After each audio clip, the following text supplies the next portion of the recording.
Amigos, buenas noches, bienvenidos a 24 horas. Tras la detención del expresidente del directorio del IES, Ramiro González, en Lima, la ministra del Interior, María Paula Romo, dijo que el gobierno espera el trabajo ágil de la justicia ecuatoriana y peruana para conseguir su inmediata extradición. Hola, Diana. Milton, amigos, buenas noches. No obstante, González ya habría iniciado la solicitud de asilo en ese país. El gobierno hoy además hizo un anuncio sobre María Sol Larrea, quien fuera directora del IES en la época de Ramiro González. Aquí el detalle. Tras un año 8 meses desde que el expresidente del directorio del IES y exministro de Industrias, Ramiro González, fugara del país, la Interpol logró su localización y captura la noche de este martes en Lima, Perú. Tienen un trabajo de investigación de más o menos un año antes de que se pueda lograr la captura de la noche de ayer a las 18:50 en el barrio de Miraflores, en Lima. González huyó del país en agosto de 2017, tras el inicio de un juicio penal en su contra por defraudación tributaria, recuerda la ministra del Interior. Por haber recibido dinero por $2.2 millones, sin embargo, de justificar ingresos por $360.000. Hay una inconsistencia de $1.8 millones. Y por lo tanto, tiene una orden de prisión preventiva en su contra que el gobierno espera se pueda ejecutar tras su detención en Lima. Estamos entregándole toda esta información a las autoridades en el Perú para evitar que González utilice como un argumento la persecución política o la solicitud de refugio que entendemos ha hecho ya en el país vecino. Y es que el ejemplo más cercano es Carlos Pareja Cordero, perseguido por la justicia ecuatoriana y detenido en el Perú junto a su hijo el año pasado. Pero tras la solicitud de asilo y la defensa jurídica en el vecino país, hasta la fecha no se consigue su extradición. Los abogados de Ramiro González serían sus mismos abogados. Y por lo tanto que la estrategia de defensa sería la misma estrategia de defensa. De manera que nada garantiza que González, detenido en Lima, sea puesto a órdenes de la justicia ecuatoriana. Por eso la ministra del Interior pide celeridad a las autoridades judiciales. Es un tema muy importante para el país, es un tema muy importante para los ecuatorianos y por supuesto haremos todos los esfuerzos en el marco de nuestras competencias. Paralelamente, el gobierno informó que las investigaciones realizadas les ha llevado a detectar la existencia de un departamento en Miami de propiedad de la ex coordinadora del IES, María Sol Larrea, actualmente detenida y cumpliendo una pena de 20 meses de prisión por tráfico de influencias, que permitiría iniciar un nuevo proceso penal en su contra. Este departamento ha sido encontrado en los Estados Unidos, pertenece a una compañía que es de él y de su esposo, el señor Marcelo Espín, que se llama Star Corporation Miami, por el valor de $440.000, y hay las escrituras públicas y todos los elementos para determinar que existe ahí una comisión de un presunto delito. Así las cosas, uno de los temas de corrupción suspendido por la ausencia del procesado podría reactivarse en las próximas horas si se consigue la extradición de Ramiro González. En Quito, Freddy Paredes, 24 horas. Tráfico de influencias, defraudación tributaria y enriquecimiento no justificado son los delitos por los que se investiga Ramiro González, quien ocupó cargos públicos durante 28 años. La mayoría de cuestionamientos surgen por sus acciones al frente del IES en el gobierno anterior. Inició su carrera política de la mano de la izquierda democrática. En 1988 se estrenó en la función pública como subsecretario de Trabajo en el gobierno de Rodrigo Borja. En 1996 fue elegido consejero provincial de Pichincha por ese movimiento. Estuvo 3 años en el cargo y fue destituido por arrogación de funciones. Posteriormente, entre 2000 y 2006, fue prefecto de esa provincia. Sin embargo, los cargos de más alto rango los ocupó durante el gobierno anterior. Ramiro González, ya como militante de Alianza País, tras 2 años fuera de la palestra pública, fue nombrado presidente del directorio del Instituto Ecuatoriano de Seguridad Social, cargo que ejerció hasta 2013. Durante su periodo al frente del IES, la Contraloría emitió informes con indicios de responsabilidad penal en torno al contrato del call center de la entidad, pues se habían efectuado sin contar con la certificación actualizada. Se determinó adicionalmente pagos indebidos. Además, existieron cuestionamientos por los contratos entre el IES y la clínica González, de propiedad de los primos del exfuncionario. Otras acusaciones vinieron de quien tomó la posta de esa institución, Richard Espinosa. Encontramos 3.872 equipos dañados. Por cada equipo dañado que existía, se derivaba a una clínica u hospital privado, perjudicando a las cuentas del INES. Entre 2013 y 2015, González continuó formando parte del anterior gobierno como ministro de Industrias. A la par lideraba un nuevo partido político, el Movimiento Avanza, primero acompañando las acciones del oficialismo, después, en 2016, de la oposición. Sin embargo, no fue hasta el cambio de gobierno en que se prendieron acciones. En agosto de 2017, la sede de Avanza fue allanada, así como 2 inmuebles de propiedad de González. 2 obras de arte y 3 esculturas. Su esposa fue detenida. Él se convertía en prófugo. La policía está haciendo la búsqueda del señor González. Presuntamente, el señor González habría sido alertado del operativo. Entre 2012 y 2016 no pudo justificar cerca de $1.800.000 que ingresaron a sus cuentas. Y desde 2014 en las cuentas de su esposa se registraron ingresos por $2,1 millones. Ramiro González formaba parte de la lista de los más buscados por el gobierno ecuatoriano. En el listado aún se encuentra el exsecretario de Comunicación del gobierno anterior, Fernando Alvarado. En Guayaquil, Carlos Acoto, 24 horas. Varios de los 13 funcionarios de la Universidad de Guayaquil que fueron destituidos por la emisión del título de 4º nivel de la ex vicepresidenta Vicuña apelaron esta decisión ante el Consejo de Educación Superior. Dicen no oponerse a que la Fiscalía investigue el tema. Dentro de la lista de funcionarios desvinculados de la Universidad de Guayaquil por su presunta participación en la emisión del título de 4º nivel de la ex vicepresidenta Vicuña, figura Gulnara Borja, vicerrectora electa para el periodo 2016-2021. Esta mañana, a través de su defensa, Borja presentó una apelación al Consejo de Educación Superior para que se revierta esta medida, pues mediante un comunicado de prensa manifestó que se actuó apegado al reglamento. Estos informes jurídicos y académicos establecían los procesos a seguir para la obtención del título de la psicóloga María Alejandra Vicuña Muñoz, dentro de los cuales establecían que no existía impedimento alguno que impidan que el proceso siga su curso. Y además señala: se ha solicitado también que se realicen todas las acciones necesarias y se investigue hasta las últimas consecuencias, ya que yo soy la primera interesada en esclarecer las responsabilidades administrativas y penales, si fuera el caso de los involucrados que emitieron este título. A esta acción se suman también otros directivos y profesores que han sido desvinculados. La una es la apelación ante el CES y la otra que tiene que ver con la parte judicial, que ya eso nos tendrán que decir los abogados, si es una medida cautelar o qué tipo de medida es la que vamos a tomar. Coinciden en que la comisión interventora del anterior gobierno aprobó reformas a varios reglamentos que permitieron que Vicuña, entonces asambleísta oficialista, y otros consigan su título de 4º nivel, aún después de haber excedido los 5 años límite para hacerlo. En un comunicado hecho público este martes, Vicuña aseguró: en la actualidad, la universidad ofrece de manera general programas de titulación especial para quienes no han culminado por diversas razones sus posgrados. María Alejandra Vicuña renunció al cargo de vicepresidenta en diciembre de 2018 y regresó a su puesto como coordinadora de talento humano en el Servicio de Rentas Internas, donde había pedido licencia para ejercer otros cargos. Actualmente es investigada en la Fiscalía por supuestos cobros indebidos cuando era legisladora. En Guayaquil, Carlos Acoto, 24 horas.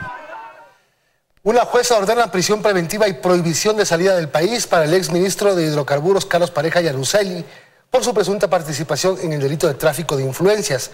Pareja cuenta con 4 sentencias y está detenido en la cárcel de La Tacunga.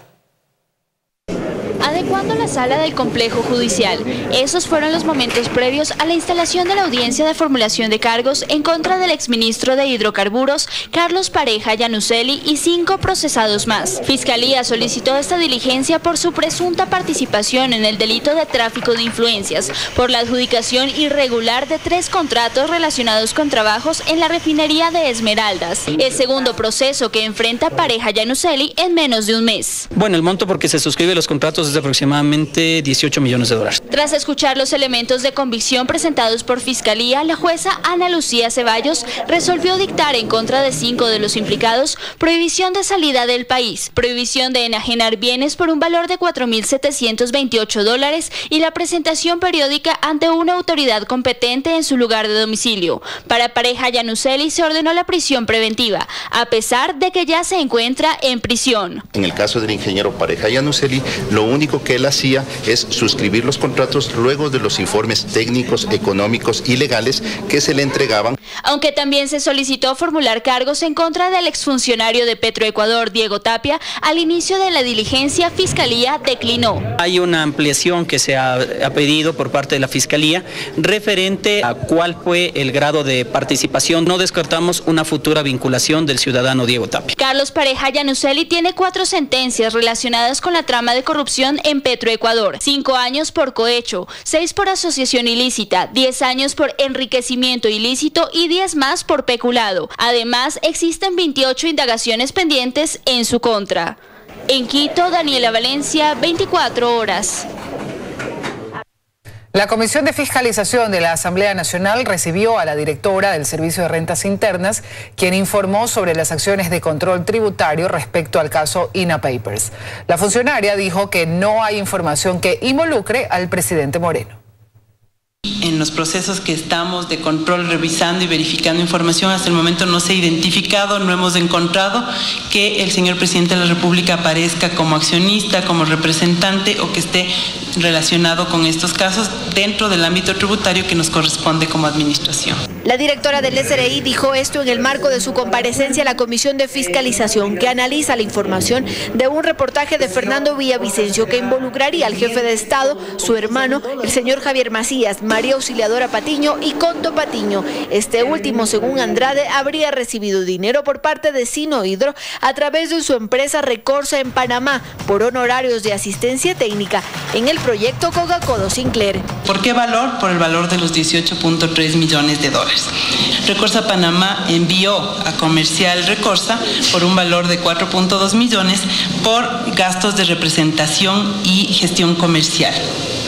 Y de ahí el Comercial Recorsa paga al señor Conto Patiño por costos de representación aproximadamente 2.3 millones, y de esos 2.3 millones aproximadamente 1.7 millones están relacionados con estas empresas fantasmas.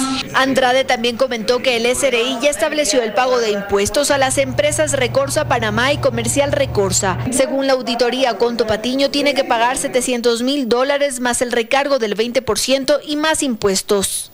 Se embargó la casa, que tiene un avalúo de aproximadamente 3.5 millones de dólares, que cubre el valor de la deuda y está actualmente en facilidades de pago. Andrade también señaló que se iniciaron estas revisiones, ya que Sinohidro es uno de los 185 grandes contribuyentes en el país. A esta comparecencia también acudió el director encargado de la UAFE. La información que sea procesada por parte de la Unidad de Análisis Financiero será remitida de forma reservada simplemente a la Fiscalía General del Estado. En esta sesión, la comisión decidió que Ronnie Aliaga, los periodistas que realizaron el reportaje y las instituciones públicas presenten por escrito toda la información respecto a este caso. Los miembros de la bancada de la Revolución Ciudadana no dieron sus votos para este punto. En Quito, Andrea Samaniego, 24 horas.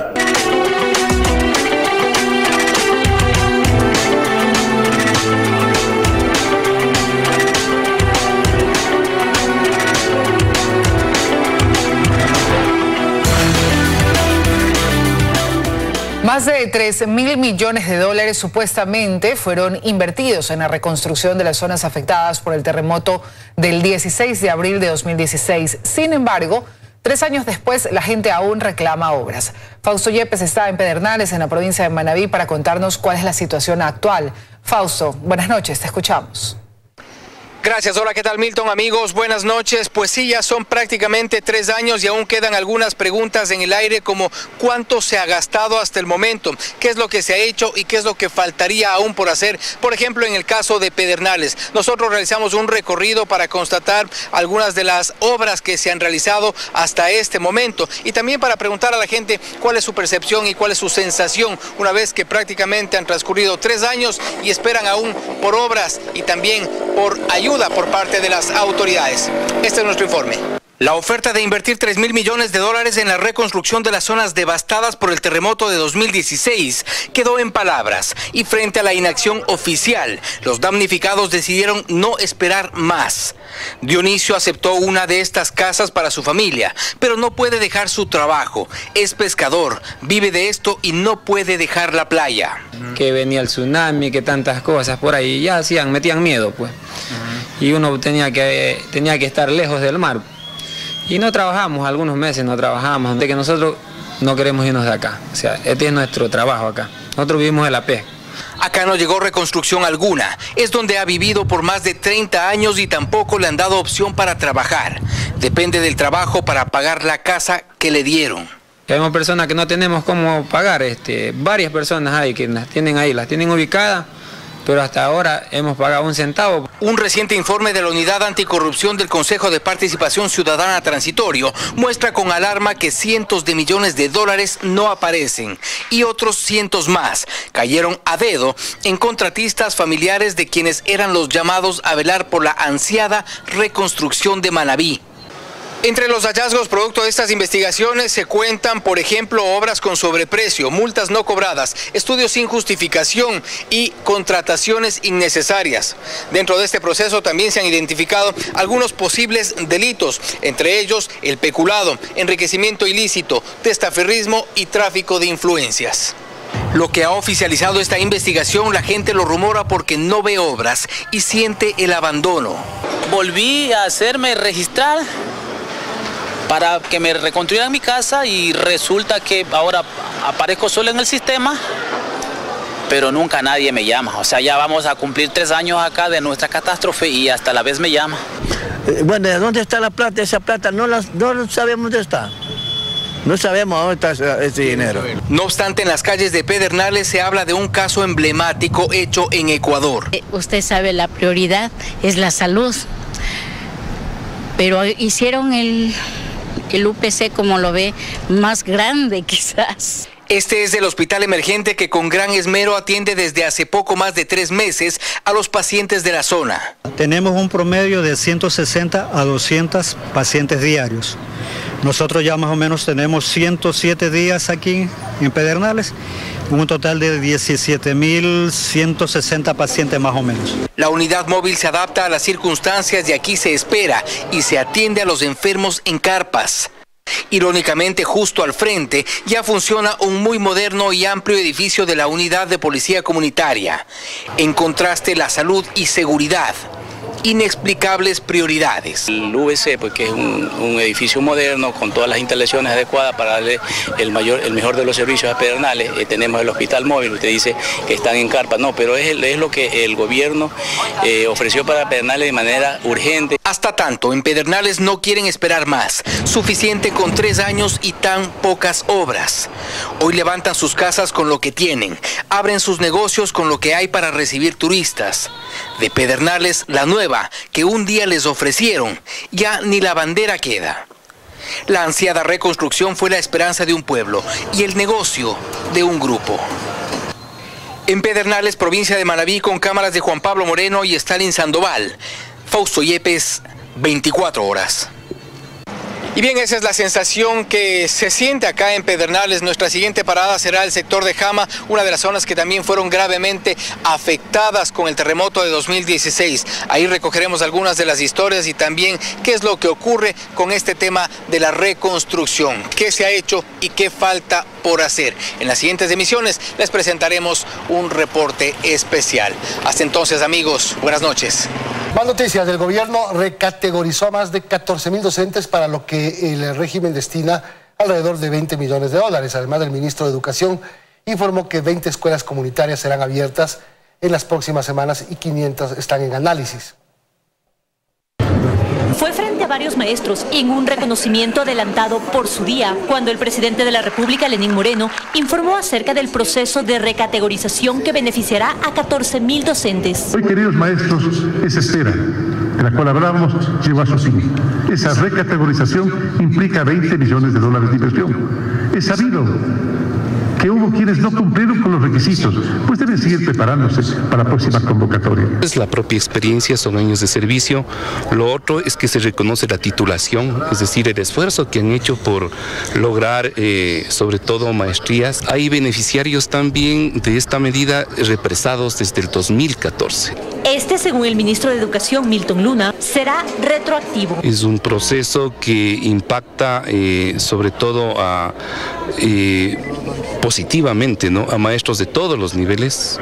En este sentido pasan de una categoría a otra y la noticia más interesante es que van a recibir este beneficio de manera retroactiva, es decir, desde enero. Manuel Jiménez está próximo a cumplir 25 años en el magisterio. Él es uno de los docentes que subirá de categoría. Es de la categoría G, que actualmente el sustento es de 817, a la categoría C, que un promedio será de 1200. Son 8 o 10 años que venimos con ese compromiso, pero por A o B situación no se ha presentado. El evento tuvo lugar en el Colegio Nacional Mejía, donde el primer mandatario recordó además que este era un ofrecimiento del régimen anterior.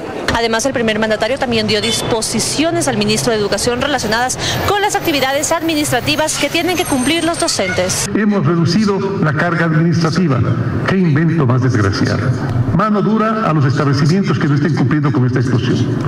Mano dura. Otra crítica del gobierno en torno al tema de la educación es el cierre de las escuelas comunitarias. Sobre esto informó el ministro cuántas están siendo habilitadas. Están abriendo hasta el mes de abril alrededor de 20 escuelas, pero están en estudio 500 escuelas como peticiones. Para que vuelva a entrar en funcionamiento una escuela comunitaria, según el ministro, es necesario que la comunidad realice el pedido. El próximo 13 de abril se conmemora el Día del Maestro Ecuatoriano y desde el gobierno aseguran realizar los esfuerzos para mejorar la situación de los docentes en todo el país.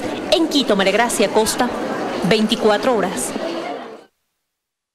El bloque gobernista en la Asamblea anuncia una cruzada por la seguridad social en un intento por buscar soluciones que eviten el aumento de los años de aportación de los trabajadores para su jubilación, tal como lo sugirió el presidente del directorio del IES.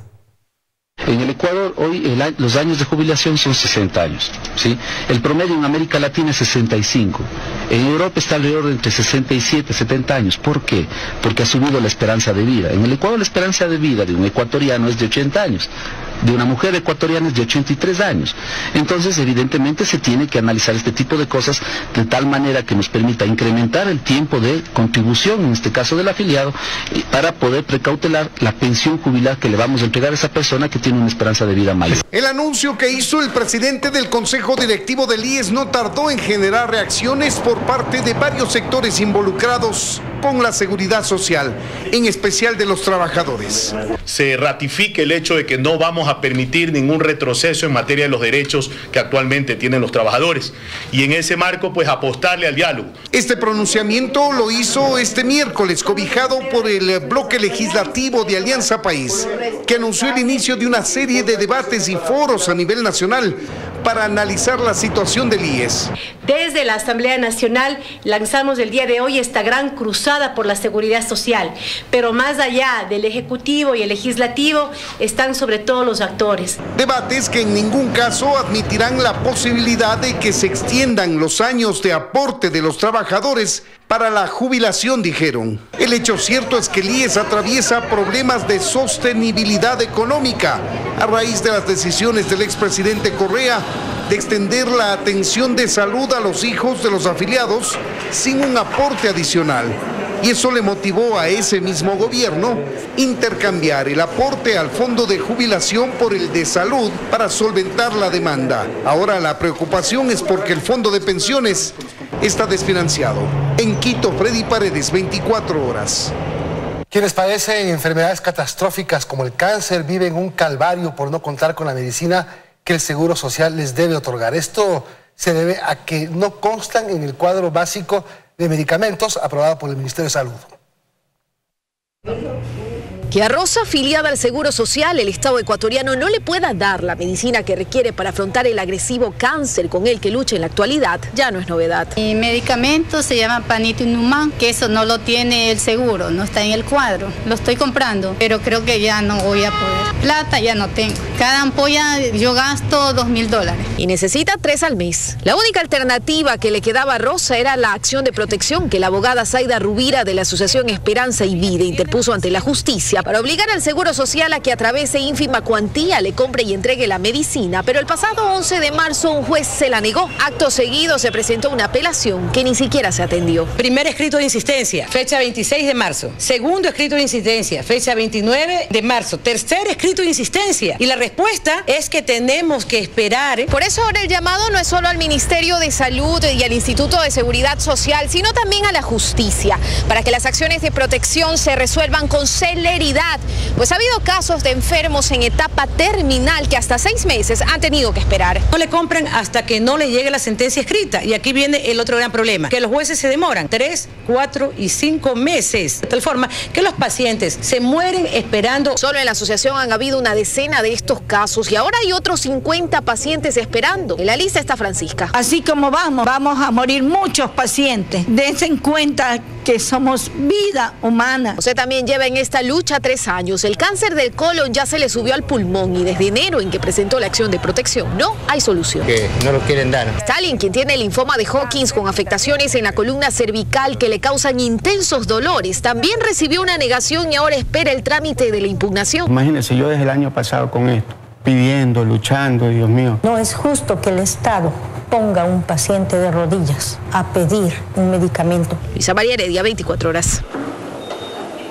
El consejero nacional electoral Luis Verde Soto denunció ante Fiscalía un presunto intento de fraude electoral en Los Ríos.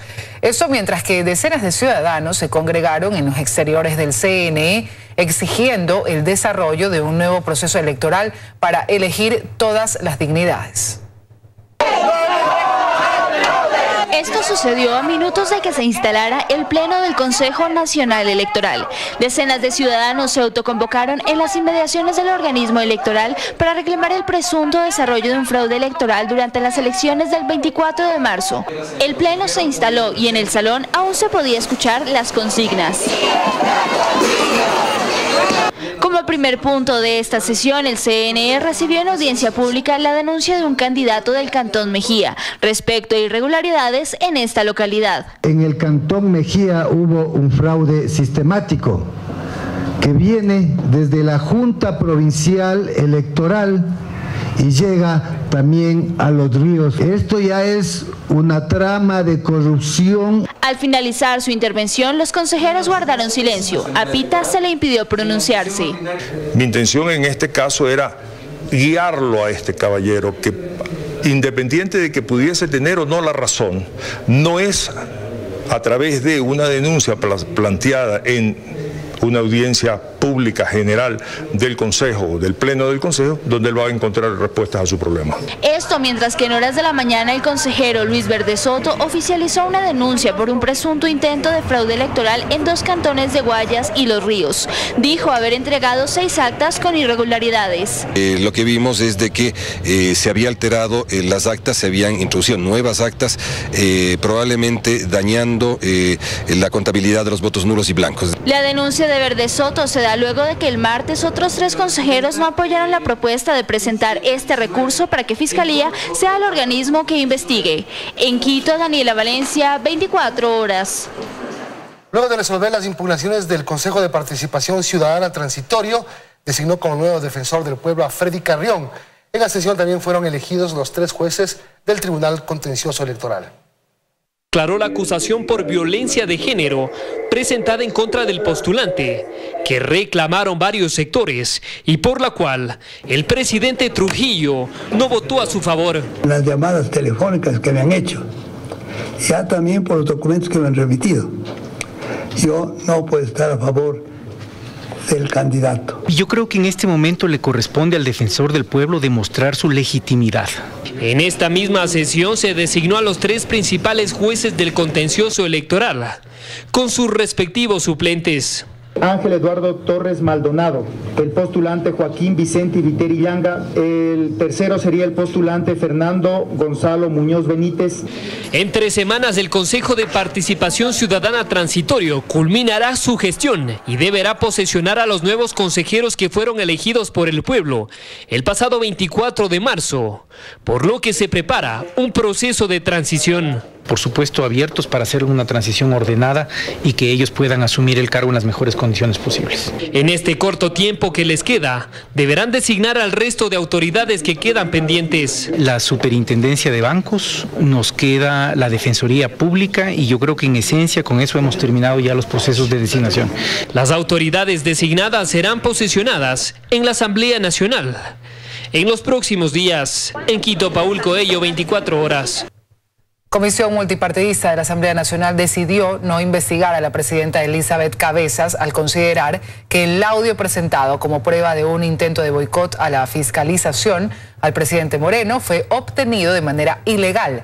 La comisión archiva el tema con 2 votos a favor y el voto en contra de Marcela Aguiñaga. El Consejo de Administración Legislativa se reunió por 3ª ocasión para tratar el tema de la destitución de Germán Calle. Conocieron el nuevo informe de Procuraduría que recomienda que el caso pase al Consejo Nacional Electoral. El Pleno es el órgano máximo de decisión de la Asamblea Nacional. Sin embargo, quien ha sido notificada de esta orden de ejecución es la presidenta de la Asamblea Nacional. ¿Ella qué es lo que ha hecho? Lo ha puesto en consideración del CAL. ¿El CAL qué es lo que concuerda en su mayoría?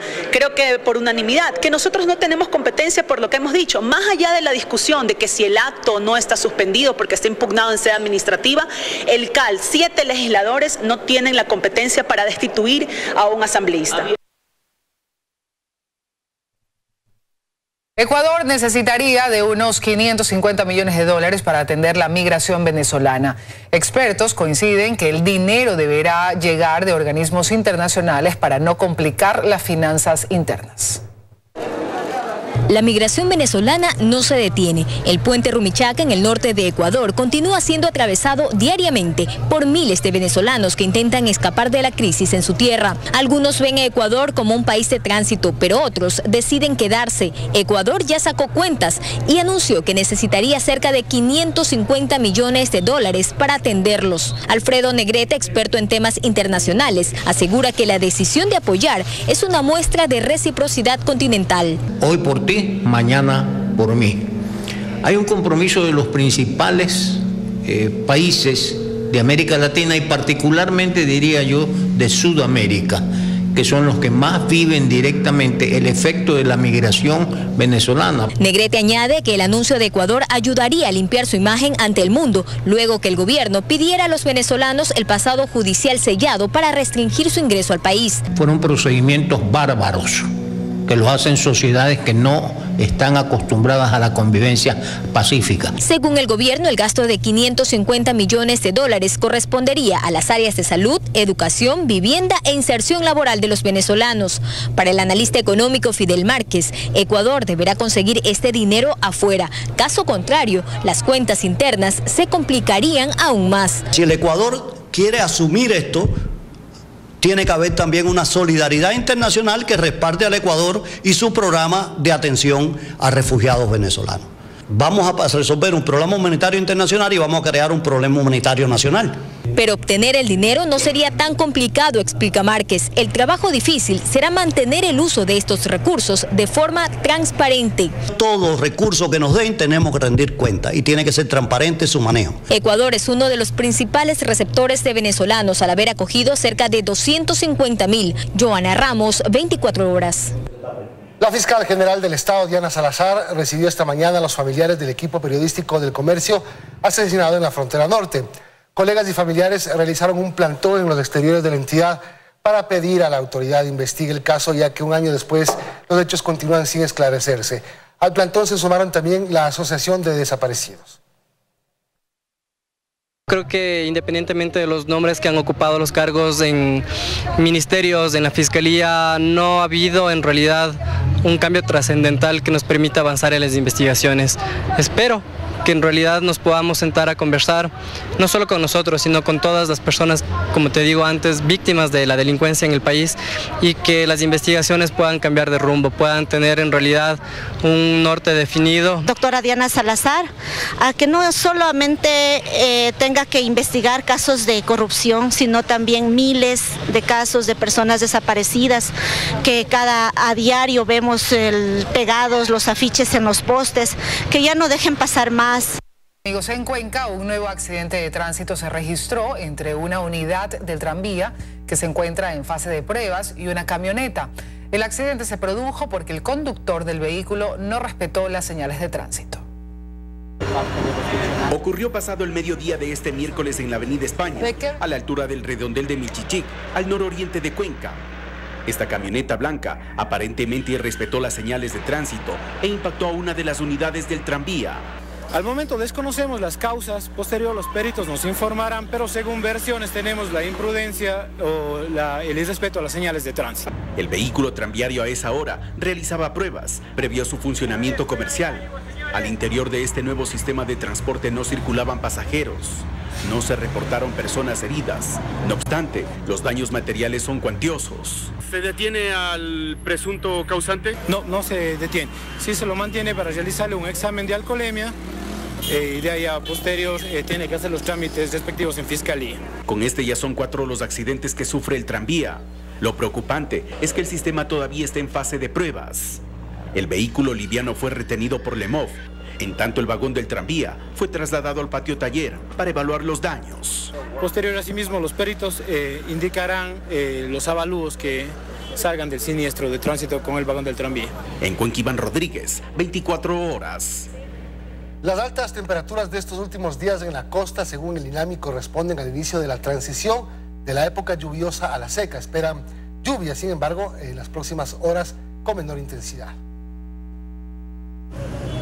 Estamos ya en una etapa de transición, es lo que indica el INAMI. Después de este periodo lluvioso se está dando paso a días de intenso calor, que es lo que muchos hemos sentido y se ha reflejado en cifras. En estos últimos 3 días, si bien la temperatura ha estado dentro de los parámetros normales de hasta 32 grados, por las noches sí ha habido un incremento de hasta 25 grados centígrados. Igualmente estamos viendo la variedad climática que se ha presentado precipitaciones muy débil, esporádicamente en el litoral ecuatoriano. Además de que la sensación térmica es mucho mayor, en el día está bordeando los 40 grados centígrados y la reacción en las calles es esta. Bastante, pues uno que está fresco, andamos así nomás. Mucho calor.